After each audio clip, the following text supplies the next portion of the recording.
Good morning and happy Sabbath. We hope that our service this morning will be a blessing to you, coming live from Compton, California, from our Samoan Seventh-day Adventist Church. We hope that the music that we're going to present this morning and the word from Word of God this morning will be an inspiration to you. If I tell off to tatu e kale sia nei taiao, after to avano nei taiao to fa forma sila ile tatu program a mesi lava po fela melo e alala ye manuia le fa foanga nei taiao a mesi vinga le tu nga tanga e fe au o man saunia ile so fa fenga ya Eliu Lafo ye manuia sapat ele loa nei tura e afio mai a Yesu. Awaloa wala tamai, o na ofa ai longa. Tato te fia, ile fola nga. Ai le loa poa fea, e a fio mai. Ya tato no fusauni, e a fio. Alleluia, alleluia, e a fio mai Yesu. Ia matua pupula, ai le loa poa fea. E a fio mai, ia tatou no fosauni, e a fio mai, alleluia, alleluia, e a fio mai Yesu. Iau matua pupula, ai le loa poa fea. Ai le loa poa fea. Happy Sabbath, and I want to thank the guys for the special music this morning. After tu le ofai pestama mo le tato pesfapito nei taiao, or the melodies mo le tato vi inga nei taiao. Sound ye tato mo se au mai le fata foi le tua. Before I move into our message this morning, I want to take this time to thank our members and those who have been contributing in their tithes and their offerings, either through the normal way of delivering it to the church, but most have now have access to the Adventist Giving app. The Adventist Giving app has been a lifesaver for us. It's allowed people to continue to give and their tithes and offerings as they have a responsibility for our church. But I'm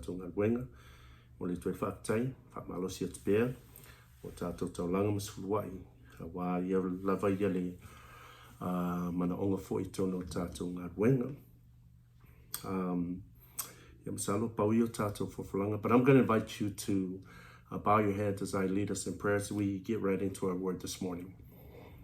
Father God, we thank you once again that we have this opportunity to be in thy presence. We want to thank you, Lord, not only that you've given us the gift of life, you've extended it to us, but Father God, we want to thank you that we also have this opportunity to meet via internet. And Lord, as we prepare to go into thy word, we just pray for a portion of the Holy Spirit, double portion of your Holy Spirit to fall afresh upon each and every one of us, every one of our hearers locally, but also others from outside this area who might be joining us this morning or whatever time of day they may access this video. We just want to thank you. Lord, now as we prepare to hear word, we just ask that you'll prepare our hearts and our minds for the receiving of that word. This is our prayer. Thank you, Lord, for hearing it. And more importantly, Father God, before we close this prayer, I just want to continue to bring the needs of our people. Each person has a need, Father God, that only you can meet. So, Father God, whether those needs be emotional, psychological, spiritual, financial, Lord, you are a God who gives and gives abundantly to all of those areas of our lives. So we thank you so much, Father God, for hearing this prayer. In Jesus' name, amen. 2 Kings chapter 17. 2 Kings chapter 17. I'm going to be reading verse 24. I was thinking about reading all the way to the end of the chapter, but we're going to read to 34. I'm sorry, verse 24 to verse 33. 2 Kings chapter 17, verse 24 through verse 33. We have the Psalm 1 text up, but if you have your Psalm 1 or English Bibles, you can follow along or you can listen as I read. But we should have the Psalm 1 text for those who may be following in our native language. Lo ienisio lo fia faitau le atu atulupa atonu le ye le tato screen ye le tato mau I le tato ngan Samoa. Then the king of Assyria brought people from Babylon, Cutha, Ava, Hamath, and from Sepharvaim, and placed them in the city of Samaria instead of the children of Israel. And they took possession of Samaria and dwelt in its cities. And it was so at the beginning of their dwelling there that they did not fear the Lord. Therefore the Lord sent lions among them, which killed some of them. So they spoke to the king of Assyria, saying, the nations whom you have removed and placed in the cities of Samaria do not know the rituals of the God of the land. Therefore he has sent lions among them, and indeed they are killing them because they don't know the rituals of the God of the land. Then the king of Assyria commanded, saying, send there one of the priests whom you brought from there. Let him go and dwell there. Let him teach them the rituals of the God of the land. Then one of the priests whom they had carried away from Samaria came and dwelt in Bethel and taught them how they should fear the Lord. Verse 29. However, every nation continued to make gods of its own and put them in the shrines of the high places which the Samaritans had made, every nation in the cities where they dwelt. The nation of Babylon became Succoth-Benoth. The men of Cuth made Nergal. The men of Hamath made Ashima, and the Avites Nibhaz and Tartak. And the Sepharvites burned their children in fire to Adramelech and Anamelech, the gods of Sepharvaim. So they feared the Lord, and from every class they appointed for themselves priests of the high places, who sacrificed for them in the shrines of the high places. They feared the Lord, yet served their own gods, according to the rituals of the nations from among whom they were carried away. May God bless the reading of his word. Over the past month and a half, Google searches for prayer, God, spiritual matters, as well as Christianity have spiked to record levels. Churches might be closed, but the internet has shown that more and more people are searching out God. And it's not relegated to the Christian faith. Islam, Judaism, and other faiths as well have seen a spike in the searches for those particular faiths.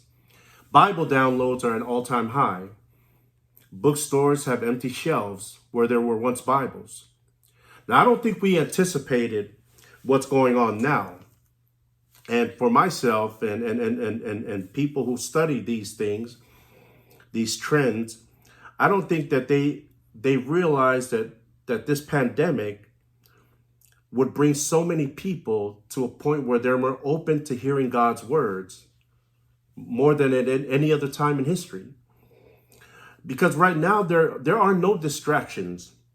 There's no football, there's no baseball, there's no basketball. There are no athletic sports.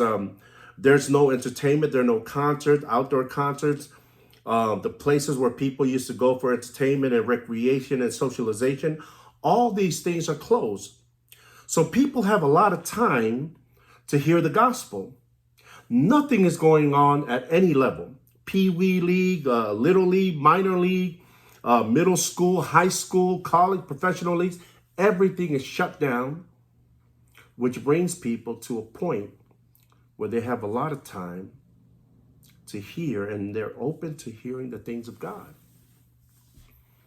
Because never in modern history have so many people been forced to stay home. And one person, the Dean of Gloucester Cathedral, Stephen Lake, says that it's an enforced period of reflection. Enforced period of reflection. And if you're one of those people who isn't reflecting right now, and for you it's business as usual, you could be in for a rude awakening. You know, my brother's been in the hospital for several weeks, but I can't go to see him because there's a no visitor policy that's still in effect. So if this pandemic hasn't gotten your attention about spiritual matters, including my brother, if it hasn't gotten your attention about spiritual matters and the things of God, then I don't know what will. You see, Christians, especially us as Seventh-day Adventists, should not be surprised at what's going on because we have these campaigns all the times where preachers and evangelists reveal the signs of the beginning of the end. So for me, nothing surprises me. It does not surprise me at all, but at the same time, I don't feel good about it because you see what it's doing to humanity.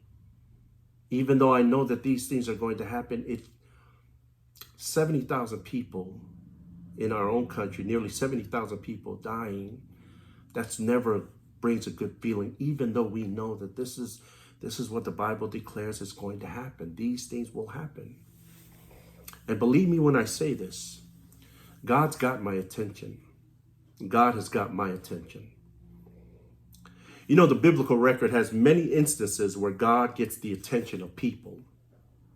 Wayward, stiff-necked people. This is some of the terminology that the Bible uses, right? And God uses many ways to grab or arrest the hearts and the attentions of people. And the strangest way to me is the one in our preaching passage this morning. You know, when the shutdown started, there were many strange stories on the news. The strangest story was the one that I heard about the lions being let loose in Russia by Putin. The internet story said that Putin, the Russian president, let loose 500 lions to keep people in their homes. But as Trump would say, fake news. It didn't happen, right? So as I go into this passage, right, I think it's important for us to get a glimpse of the book of 2 Kings. 2 Kings is the story of the divided kingdom of Israel. There's an overlap between Elisha's ministry from 1 Kings into 2 Kings. And the book covers about 270 years of history. But it shows the results of failure in the book of 2 Kings. You see, 1 Kings starts with King David, and it ends with the king of Babylon in 2 Kings. 1 Kings is Solomon's glory, but it ends with Jehoiakim's shame. 1 King is the building of the temple, and 2 King ends with the burning of the temple. 1 King is Elijah's ministry. 2 King is the ministry of Elisha, even though there's some overlap between 1 King and 2 King. 1 Kings is the Lord's patience. 2 Kings is the Lord's punishment. The book itself is divided into 3 sections. The goodness of God in chapter 1 through 10, which is the love of God expressed through his servants and prophets. And then the second section is the grace of God, chapters 11 through 17. This is the long-suffering grace of God that's expressed in these chapters. And then the third section, chapters 18 to 25, is just the single kingdom of Judah. They're the one that remains. But in those chapters, there are 2 efforts to try to turn the people to the Lord under Hezekiah. And then again under his grandson, Hezekiah's grandson, Josiah. They made this effort to try to bring people back to God, but it all failed. And then in this chapter that I've read from, in which I'm preaching from, this is where the northern tribes of Israel, they finally cease to exist because they're carried off to Assyria as captives. The Israelites are then replaced with immigrants from the cities of Babylon, Cutha, Ava, Hamath, and Sepharvaim. In history, they call this sort of thing as basically colonization. It's during this time when the blood of the Israelites begin to mix with those from other nations. So when Jesus met the woman at the well and asked for a drink, the woman says, Samaritans and Jews, we're not supposed to associate with each other. And no, we're not even supposed to share the same cup. And the reason is because by this time, the blood of the Israelites and Gentiles were mixed, which would disqualify any Jew from temple worship until they went through the rituals of purification. So these immigrants move into the northern kingdom and they make it their home. And it was an opportunity for new beginnings. Now immigrants, when they come into a city or a country or an area, when immigrants move into particular areas or neighborhoods, they come with their own belief system. They bring their cultural things with them. So they'll bring their food, they'll bring their language, and they will bring their faith and their religious practices.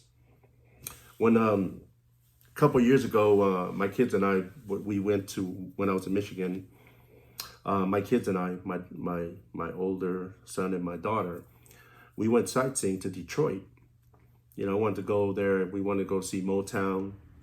And we went to the place where Aretha Franklin and Rosa Parks were buried, the cemetery there. Went to just driving through the neighborhoods of Detroit. It was an 8-mile drive.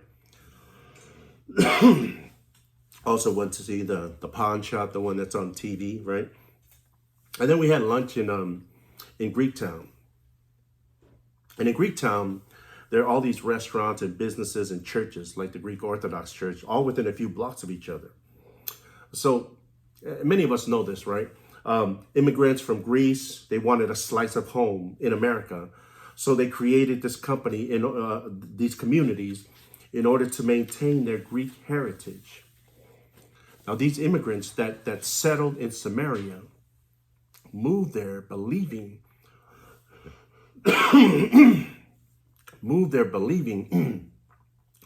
that they could continue as they did in their countries or the cities in which they migrated from.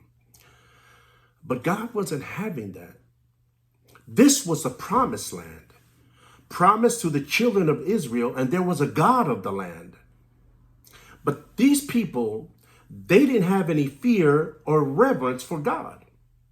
So 4 times in this portion of the chapter, all the way down to the last verses, from 24 all the way to 41, 4 times in that passage, the word fear is mentioned. So they feared the Lord in verse 32. So they feared the Lord, yet served their own gods in verse 33. So these nations feared the Lord, yet they served their carved images, verse 41. And then verse 34, they had the wrong kind of fear, which is implied in verse 34. They do, basically what it says, they do not fear the Lord. So this isn't that reverential type of fear. This was the more I'm afraid type of fear. And you know what made them afraid? The text says lions. They were afraid of the lions. God sent lions, and the lions began to kill some of these immigrants or some of these people. God sent lions to get their attention. And listen, God will get our attention one way or another. If you're disobedient in tithes and offerings, God might send the lion of unemployment. If you don't take care of yourself, You might be attacked by the lion of sickness and disease. If a person does not obey God, guess what? Our own children might be the lion that God allows and uses to remind us of our own disobedience towards him. You see, God's got to kill off some of the stuff we're doing wrong. And we may not always agree with the ways of God, but the lions were actually a good thing in this story. You see, the lions created a fear within the hearts of the people, and it gave them an awareness that there was a need for God, not just a God, but the God. You see, sometimes we need to be afraid of one thing so we can run towards a better thing. Sometimes we need to be afraid of one thing so we can run towards a better thing. Every time my grandson gets scared, he gets scared of his dad, he runs to his grandma. Every time he gets scared of his grandma, he runs to his papa. Every time he's scared of his papa, he runs to his grandma, or from his grandma, he'll run to his dad. And if his aunties or uncles, if his auntie and uncle are there, he'll basically do the ring of just running to a place where he feels safe. And it's just a constant circle for my grandson. He runs from perceived danger in his little mind, but he runs towards refuge. In this story, God sends lions to gain obedience.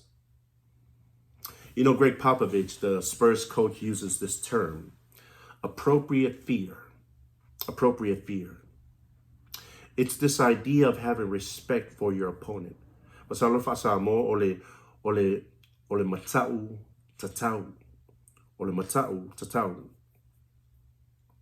So appropriate fear is the idea of having respect for your opponent.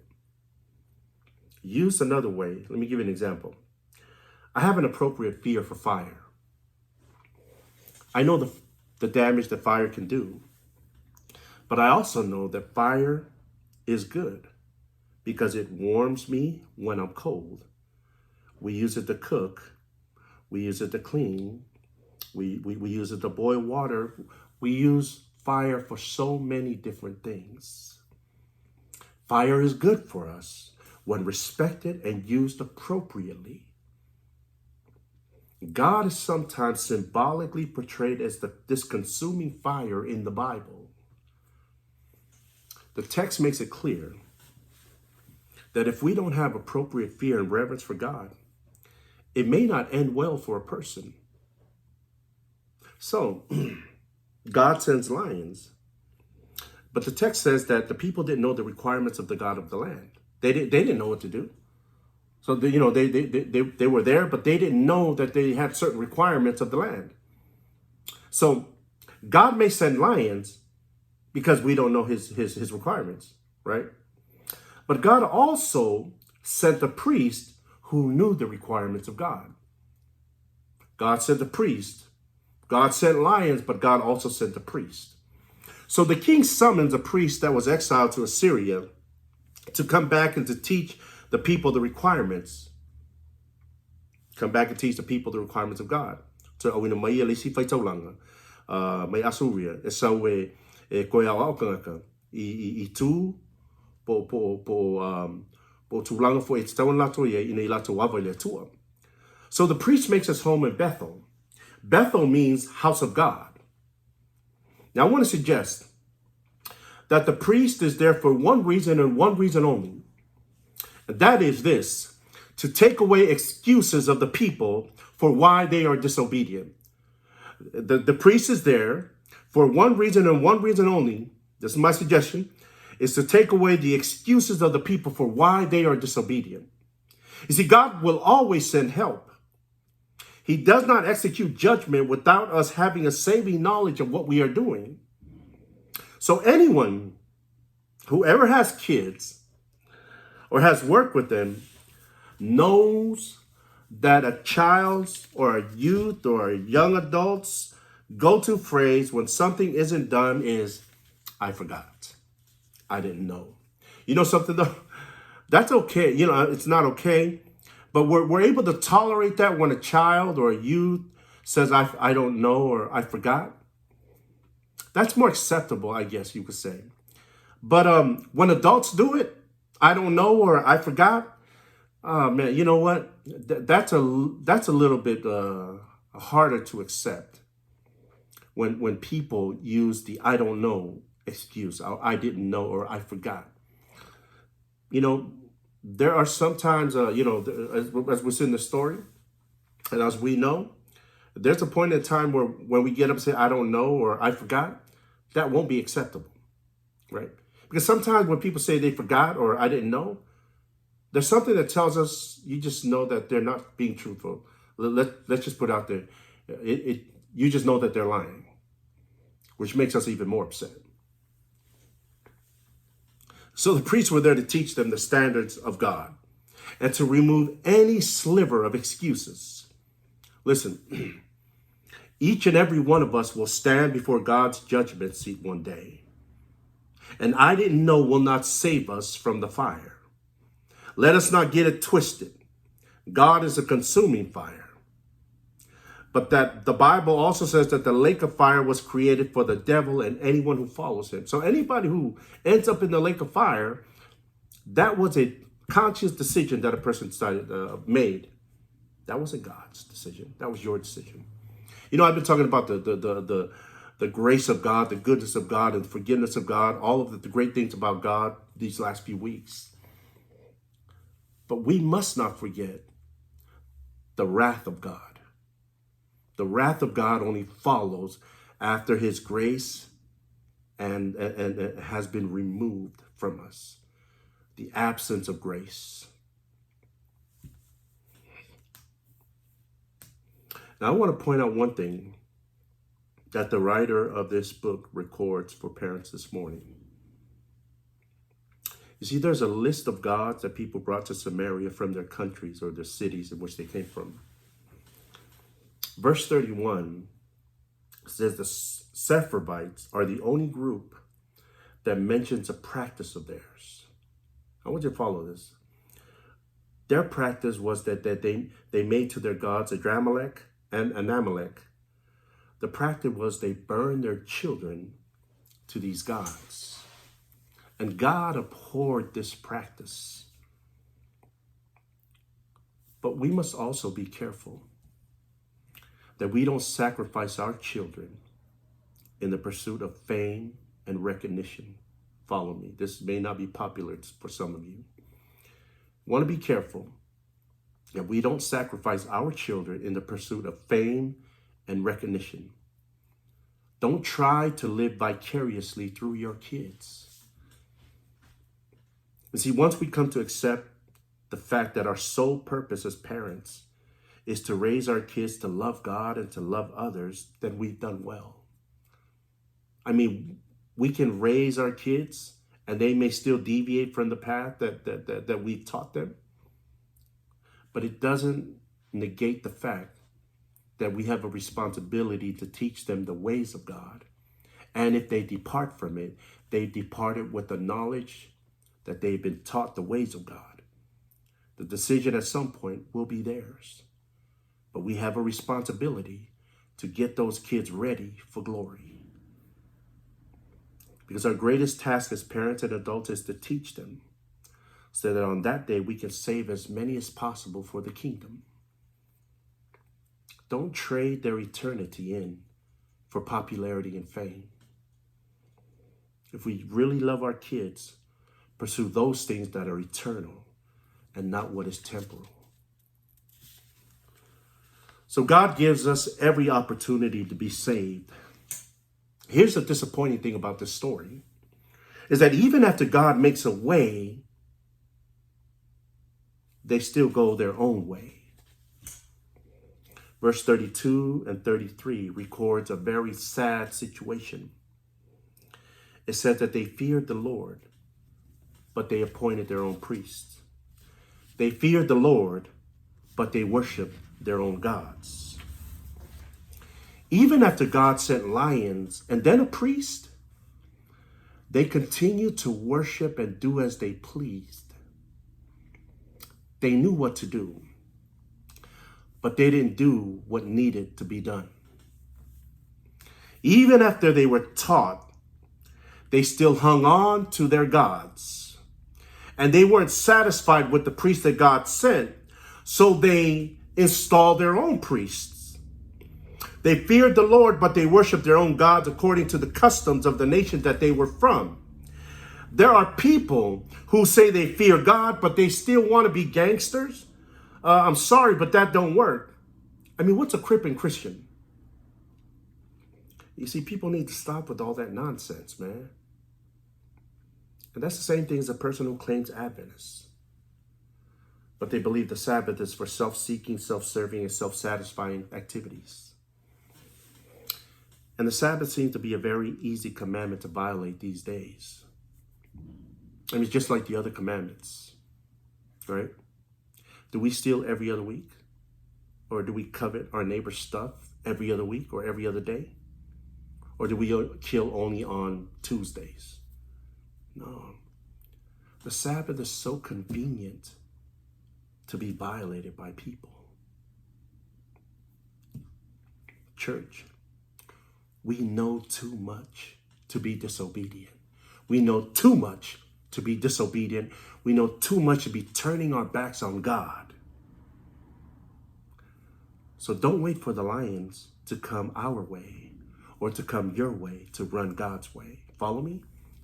Don't wait for the lions to come your way so that you can run to God's way. Unless that lion that you're waiting for is Jesus, the Lion of Judah, who also happens to be our high priest. The lion and the high priest is Jesus. May you all be blessed. And I know the devil's going to throw a lot of things at us. So much for joining us. Let us pray. Father God, at this moment, we just want to thank you. We understand, Father God, that there are things in this world that are happening all around us. And Father God, some of these things are meant to get our attention. And sometimes we ignore these things. But Father God, let us not ignore these things at the peril of our lives. So Lord, we just pray that we as your people will understand that there are things that are happening all around us, Lord, that are meant to draw us closer to you. Just to let us be aware, Lord, that you are ever present.